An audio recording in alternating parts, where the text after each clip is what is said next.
Buenas noches, yo soy Joram y hoy quisiera hablar acerca de profecía para principiantes. No que sea un experto, pero solo quería darte algunos consejos para poder hablar acerca de profecías, porque últimamente he escuchado mucho acerca de esto.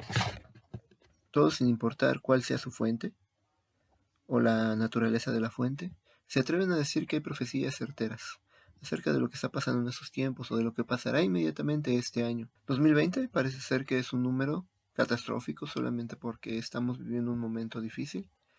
Si estuviéramos viviendo un momento más ameno para nosotros, para nuestras percepciones, si estuviéramos viviendo un momento más ameno para nuestra percepción, podríamos hablar de otra clase de profecías.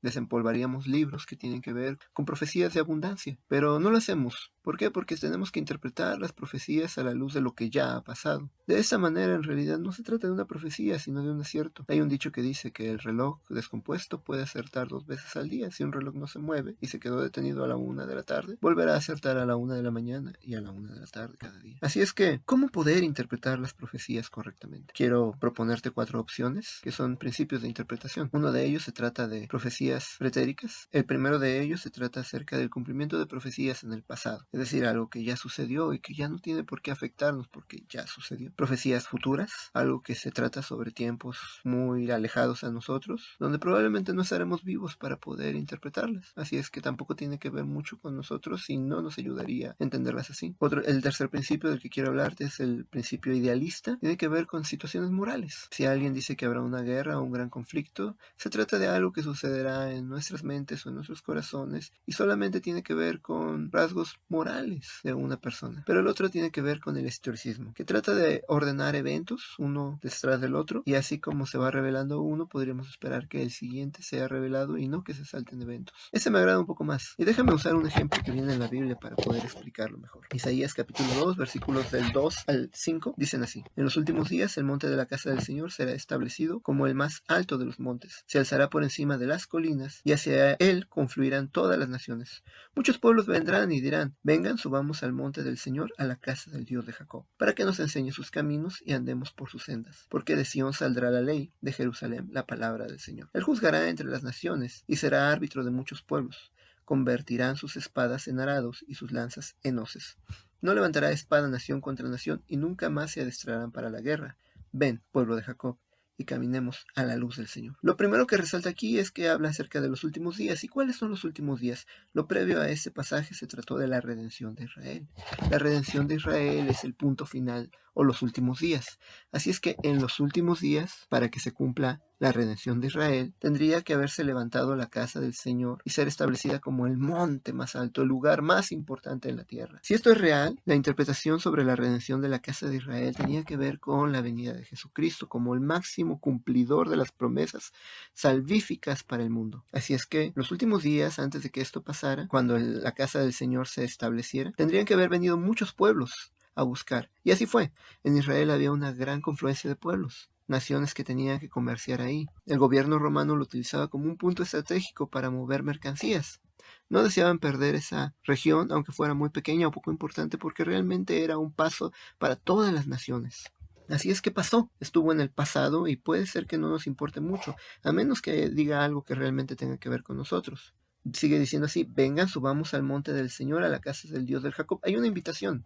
Invita a los que escucharon en el pasado, pero sigue invitando, porque la casa de Jacob aún sigue abierta para enseñar a todos aquellos que desean aprender sus sendas, para que todos aquellos que desean escuchar sus leyes, y para todos los que quieran entender la palabra del Señor. Porque solamente se habló de una apertura. El monte de Sión se levantó, el monte del Señor se levantó para todas las naciones, pero no solo para las naciones de esa época, sino para todas las que precedieron a esa época, para las que vendrán después de nosotros.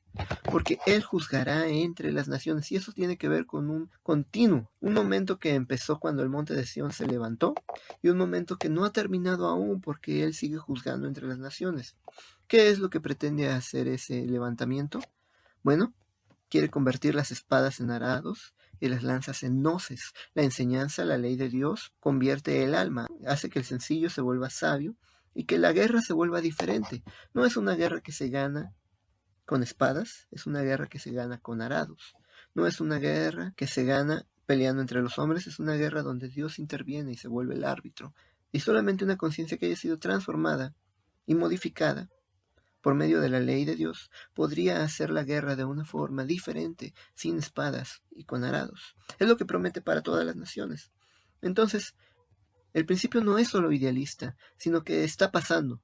Tuvo que haber pasado después del establecimiento del monte de Dios, es decir, con la presencia de Jesucristo en la tierra, y tuvo que ser pasado después de que su rey, su palabra haya sido anunciada a todo el mundo.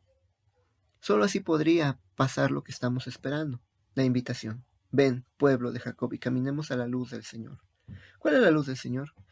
Indudablemente es el mensaje del Evangelio, que no puede venir si no es después de la predicación del Evangelio a todo el mundo.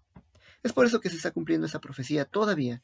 Aunque una parte se cumplió en el pasado, otra parte se sigue cumpliendo en nuestros tiempos, pero una parte vendrá y se cumplirá en el futuro. El día del Señor vendrá. ¿Cuál es el día del Señor? Porque hablamos de cuando el reino de Dios sería establecido, cuando la casa del Señor sería establecida. Pero entonces, ¿cuál es el día del Señor? Quiero hablarte de esto en mi siguiente oportunidad. Gracias por escucharme. Yo soy Joram. Que Dios te bendiga.